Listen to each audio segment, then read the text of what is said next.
You're tuned into the most shadow banned man in the land. Thanks for not trusting the plan, but instead coming here to this channel, Lamar Aizmo or LA. Think it'll be easier for people to remember that. Support me in any way you can. Any amount of a donation is welcome. And if you can't support financially, go ahead and tell a friend who's going to tell a friend about Lamar Aizmo. And let's get right into what I want to talk about. I'm currently, in addition to everything else I'm reading, another ongoing project is for me to once again read the entirety of the Bible, just to point out the fallacies, errors, genocidal, and for lack of a better word at the moment, the evil content within. Not that the entirety of the book is evil, but enough of it is it should be a deterrent for anyone who is interested in justice, fairness, and actually believing in an actual good God, a God worthy of worship and admiration.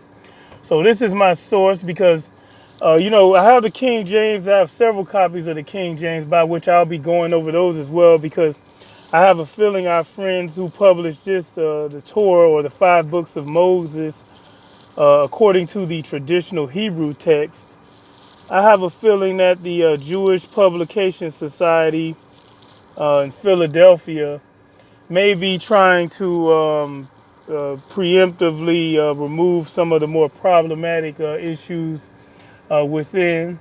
So I'll be comparing this to what I see in the King James. And later on down the line, I'll see if I can get a hold of a Catholic translation of the Bible, and we'll go over that as well. So let's get right into it. Starting off some of the problems, we all know from science that the universe is seemingly expanding from a particular point. Everything is expanding outward away from everything else.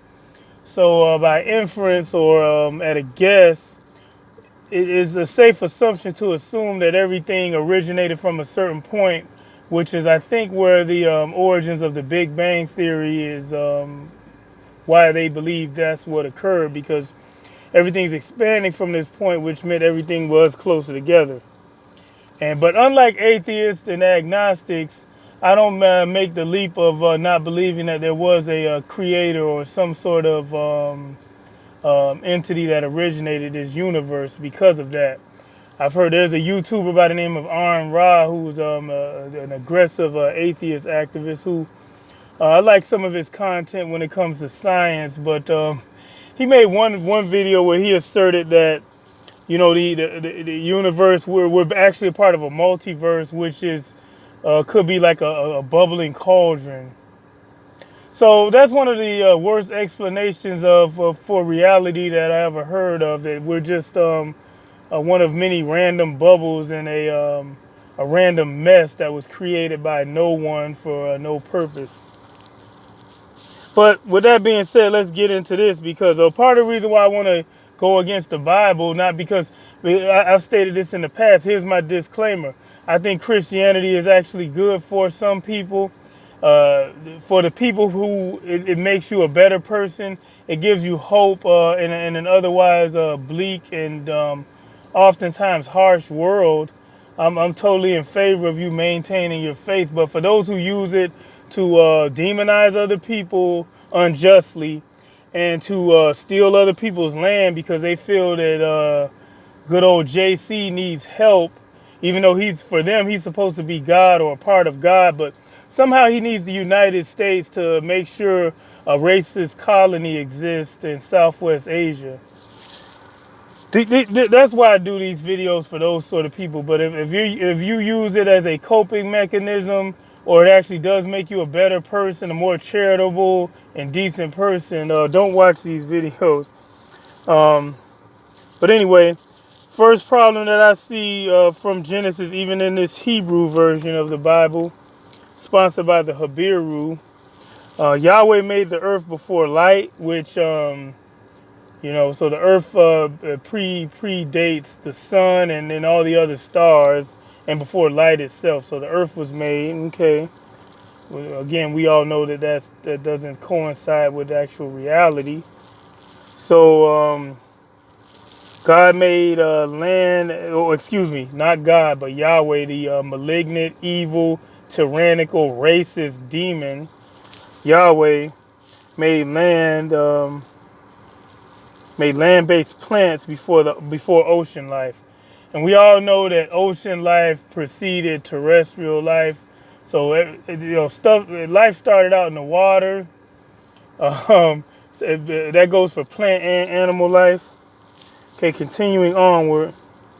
Yahweh made the sun, the moon, and the stars after light and the first day. So he made the earth first, and then oops, I forgot to make the sun, the moon, and other light sources before that. Okay. The Torah says, because you get these Christians and you get these you get black Hebrew Israelites and you get British Hebrew Israelites like Andrew Carrington Hitchcock, who did the world a service by writing The Synagogue of Satan. You get these individuals who want to lay claim to this. To me, it's a tarnished legacy. It's just like Afro Americans who want to somehow claim the heritage of ancient Egypt, which is another Bronze Age culture that I don't find. They're put it this way: their culture and their religion is not admirable in modern times, you know. But according to some of these Hebrew Israelites, whether they be of the white or black persuasion, they tried to say that Cain was the son of Satan, and or the serpent from the garden, the Garden of Eden myth, where the serpent talks to Eve, and they want to think that Eve actually had sex with the serpent and gave rise to Cain. But the Habiru's Torah says that Cain actually came from Adam. One of the things that I don't like, and this is up for your opinion interpretation, Yahweh starts his injustice and his prejudice, his injustice and ignorance right off the bat with the first family. He actually favors Abel over Cain because it says that he valued this keeper of the sheep over the tiller of the soil. That's basically what I got from it. So here you have a guy who, now, obviously I've never been a farmer or a rancher or anything of the sort. I spent a little bit of time on farms in South Carolina, and I didn't do much. But this is just my opinion, and I could be mistaken, but growing things from the ground is a very difficult task, especially if you were to even believe in this myth. Growing things and tending the plants and making sure they don't die or consumed by bugs is a lot harder, I think, than herding sheep. But whatever, Yahweh likes the blood of innocent animals. Well, just like he loves the blood of innocent human beings. He loves carnage and murder and pain visited on innocent beings. This is one of his favorite pastimes. So he accepted a brutalized sheep sacrifice over hard-tilled won fruits, or hard-won fruits of the earth. So, go figure. This you know what? This is actually a good metaphor for our society. People who work hard, you're usually underappreciated, and you're a lot less rewarded, and a lot less thanks given to you by the system. So maybe this demon Yahweh does have a lot in common with the way our world works. Actually, it's pretty vicious and unjust and unappreciative entity. Okay, another problem. God chooses Abram out of all the people on earth to tell him he'll make a great nation out of him, make him a blessing. And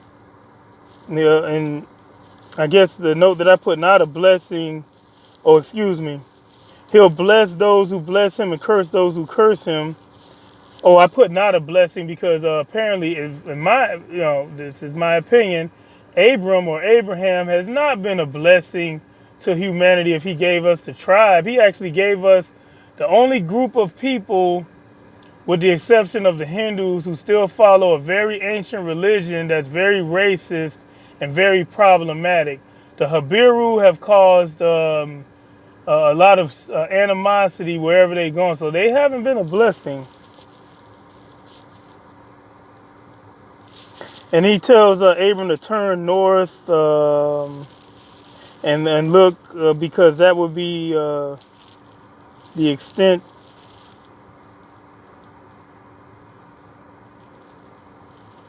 Man, I wrote a fragment of a note here. But basically, he promises this guy in this fable.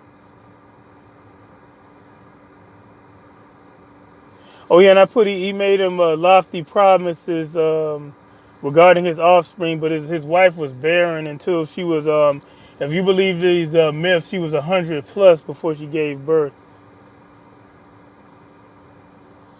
And she ultimately ended giving her maid to Abraham or Abram to have his first son. So, you know,